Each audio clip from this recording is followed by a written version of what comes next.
In the mountains of the South Caucasus, where clouds drift low and valleys hide more stories than maps can show, lies a small country with a vast and ancient soul. Armenia, shaped by faith, carved by time, and carried forward by the resilience of its people. At sunrise, the capital, Yerevan, blushes a gentle pink.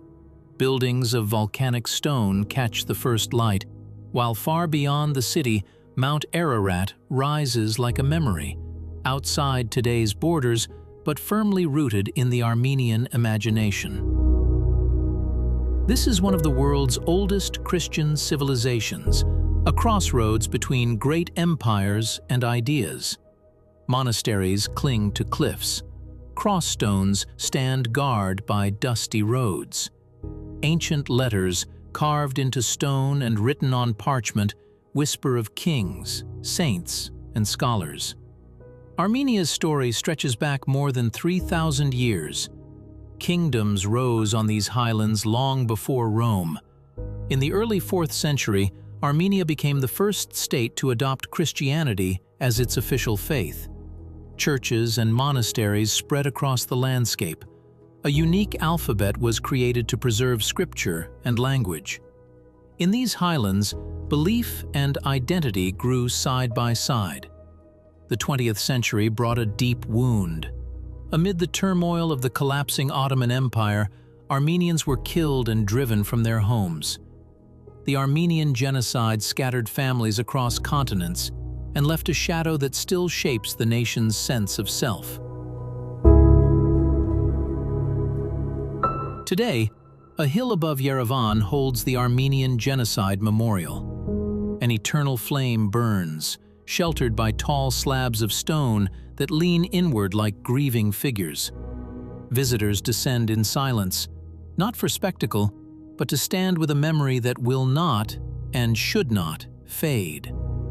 Out of empire, tragedy, and decades as part of the Soviet Union, a new Armenia emerged with independence in 1991. The result is a country that feels both old and young.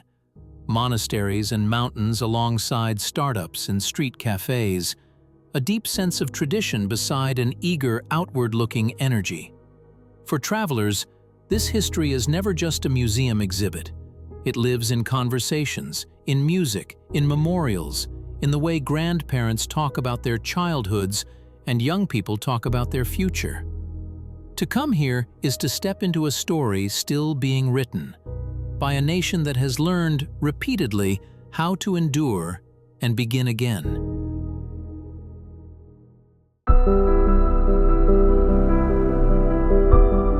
At the heart of this story stands Yerevan, a capital older than Rome, yet filled with the rhythms of a modern city. It is a place of broad squares and narrow side streets, of grand architecture and small, intimate courtyards. Much of central Yerevan is built from pink tuff stone, giving the city a gentle, rose-tinted glow. At its center lies Republic Square, a broad, open plaza where fountains dance and people gather. From here, streets radiate outward toward parks, theaters, and cafes. A short walk away, the Cascade complex climbs the hillside like a giant staircase of stone and grass. As you rise, sculptures and terraces frame the city. At the top, Yerevan stretches out in every direction, and on clear days, the silhouette of Ararat hovers on the horizon. It is a view that unites past and present in a single glance. Yerevan reveals itself slowly, street by street. Mornings see quiet cafes serving strong Armenian coffee and sweet pastries. Afternoons bring families to parks and students to shaded benches. In markets, stalls overflow with carvings, textiles, and painted icons. Vernissage, the open-air craft market, feels like a gallery without walls, part bazaar, part memory bank. On a nearby hill, the Armenian Genocide Memorial and Museum overlook the city. Visiting is not easy, but it is important. Inside, documents and photographs tell a story of loss and survival. Outside, the wind carries the sound of the city below, a reminder that this is not only a place of mourning, but a vantage point on a living, changing capital. Back in the center, the pace lightens. The Opera House anchors a district of broad pavements and outdoor terraces. Couples and families stroll along tree-lined paths. In smaller streets, you find tiny bookshops, wine bars, bakeries, and cafes where conversations stretch far longer than any coffee cup suggests. At night, Yerevan glows. Northern Avenue becomes a corridor of lights, street performers, and shop fronts. Republic Square's fountains rise and fall in choreographed arcs to music, sometimes classical, sometimes Armenian melodies. Children chase each other along the water's edge. Friends gather, talk, and take photos. The city feels both safe and alive, open to anyone who wants to join the evening's gentle spectacle. In these streets, Armenia's past and present meet. Soviet-era facades stand beside modern glass. Old men play backgammon under trees while young professionals type on laptops in cafes. This is Yerevan's quiet charm. It is not a museum set behind glass, but a real city with all its contradictions, carrying the weight of history and the lightness of everyday life at the same time.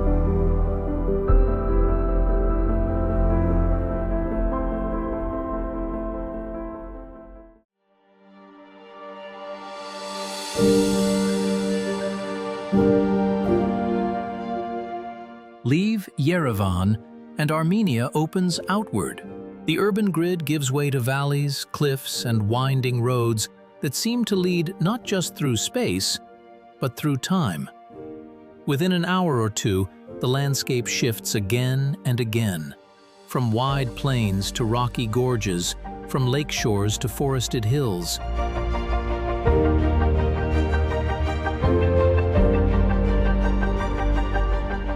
Garni and Geghard, east of the capital, the village of Garni, holds an echo of Armenia's pre-Christian past. Here, on a plateau above a dramatic gorge, stands a lone, pagan temple, columned, symmetrical, and surprisingly graceful. Its style recalls ancient Greece, yet its story is entirely Armenian. From the temple's edge, you look down into a canyon lined with basalt cliffs, their vertical columns resembling frozen organ pipes. This symphony of stone speaks of the land's volcanic origins and the forces that shaped it long before people arrived. Garni is easily reached as a half-day trip from Yerevan by taxi or tour. Come early or later in the afternoon for softer light and allow time to walk along the canyon's edge or down into the valley for different perspectives on rock and temple.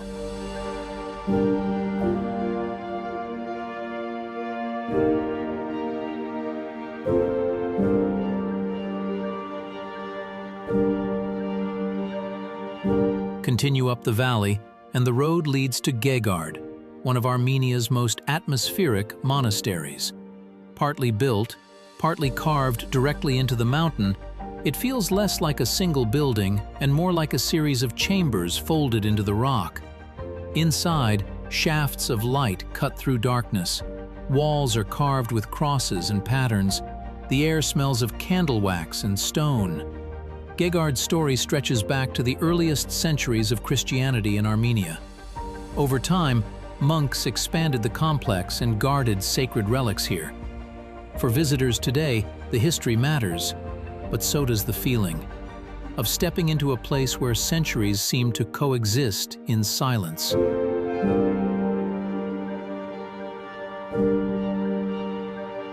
Khor Virap and the Ararat Plain.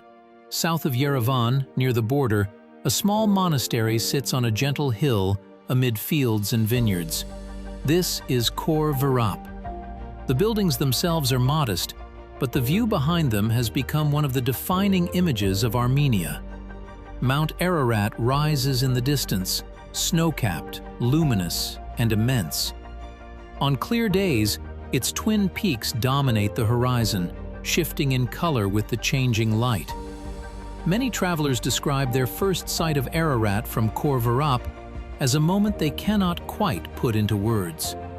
Tradition tells that Saint Gregory the Illuminator was imprisoned here in a deep pit for years, before eventually helping convert the kingdom to Christianity. Visitors can still descend into that narrow chamber. It is a small, stark space, yet its story has shaped a nation. Khor Virap is usually visited on a half-day outing from Yerevan.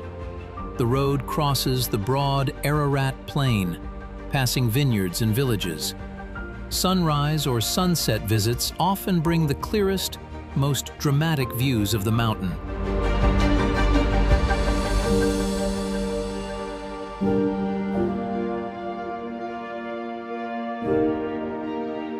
Lake Sevan and the northern forests. To the northeast lies Lake Sevan, a vast, high-altitude lake that many Armenians call their blue heart. Its waters change color with the sky, deep blue, silver, and sometimes almost turquoise. On still days, mountains and clouds reflect in the surface like a slowly shifting painting. Above one of its peninsulas, a hill crowned with dark stone churches forms Sevanavank, a monastery founded in the 9th century. Climbing the steps rewards you with sweeping views across the lake. In summer, the shore is lively with swimmers and picnicking families. At other times of year, wind and quiet dominate, lending the scene a calm, almost meditative mood. Sevan is around an hour's drive from Yerevan. Even in warm months, the air at this altitude can be cool, so an extra layer is wise. Travelers often combine the lake with a loop into the forests further north, where the landscape softens and greens. In these northern regions, towns and villages sit among wooded hills. Monasteries appear suddenly between trees, their stone softened by moss. Mist gathers in valleys, giving the scene a quiet, almost secretive charm. Time feels slower here. Days are marked by church bells, birdsong, and the sound of wind in the trees.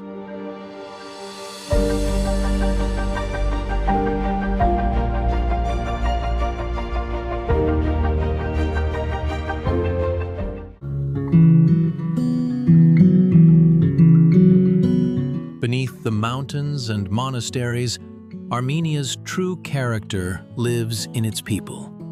Generosity here is not a slogan, but a habit, shaped by centuries of hardship and the knowledge that community sustains life. To be a guest in an Armenian home, or even at a simple roadside café, is to be offered more than you expect: more food, more stories, more time. Refusing is difficult. Accepting, even with a small appetite, is a way of saying yes to the culture itself. Faith still runs quietly through everyday life. Churches and chapels are not only tourist stops, but places where candles are lit for loved ones, where prayers are whispered in corners, where children watch traditions older than many countries. Cross stones at the edges of roads and villages stand like stone guardians of memory. Armenia also celebrates life in sound and movement. The haunting tones of the duduk, a traditional woodwind instrument, can turn even simple melodies into something deep and timeless. Folk dances bring people into circles, hands link, feet move in patterns passed down through generations. It is hard to stand on the side and simply watch. Food brings all of this together at the table. Lavash, the thin flatbread, is pulled hot from deep clay ovens and used to wrap herbs, cheese, or meat. Khorovats, Armenian barbecue, sizzles over coals, sending smoke and spice across courtyards and gardens. Dolma, grape leaves filled with rice and seasoned meat, appears both at everyday meals and special occasions. Wine has been made in these lands for thousands of years. Today, vineyards and small wineries are reviving old grape varieties and creating new blends. Glasses are raised with toasts that can be short and simple or wonderfully long and poetic. Even a modest table becomes a celebration. After a meal, Armenian coffee often arrives, strong, thick, and brewed slowly in a small pot. People sip, talk, and sometimes turn the empty cups upside down to read the patterns left by the grounds, tracing playful prophecies in the shapes. For all this warmth, practical questions remain, and Armenia answers them gently. The country is generally safe. Yerevan feels walkable and relaxed. Common sense precautions apply, keeping valuables close, using reputable taxis or ride-hailing apps, and being aware of your surroundings. But serious problems are rare. Most travelers base themselves in the capital.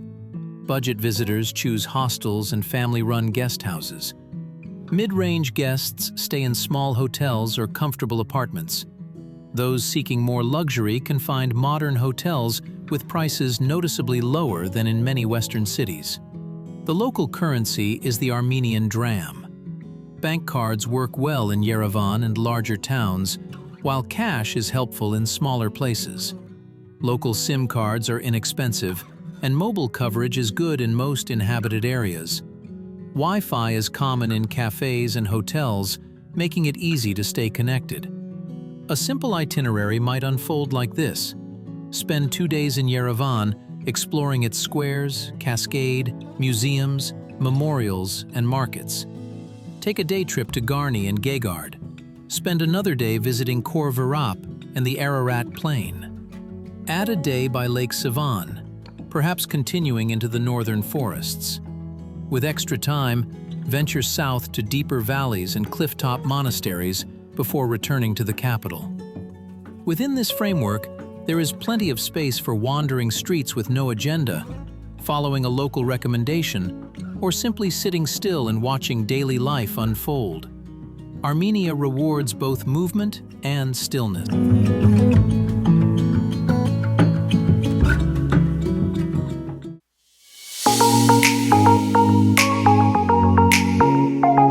As your time in Armenia nears its end, the country seems to ask for one last moment of attention. Perhaps it is a final view from a hill above Yerevan, or a last visit to a quiet church, or a simple walk along a lakeshore as the light fades. You may not recall every date, every dynastic name, every detail of the script, but certain images will stay. The soft pink of stone at sunset, the outline of Ararat floating above the plain, the sound of church bells echoing through cool air, the warmth of a hand offering bread or wine. Armenia does not shout its beauty. It reveals it slowly, in endurance, in welcome, in the quiet pride of people who have carried their identity through centuries of change. It is a place where sorrow and joy, memory and hope sit at the same table.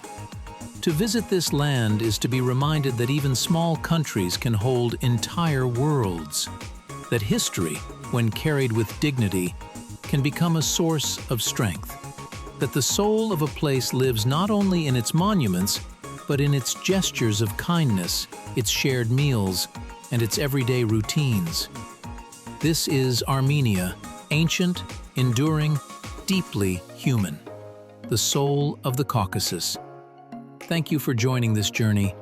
If this story resonated with you, consider subscribing for more cinematic, budget-friendly travel documentaries, exploring the world, one quietly unforgettable destination at a time.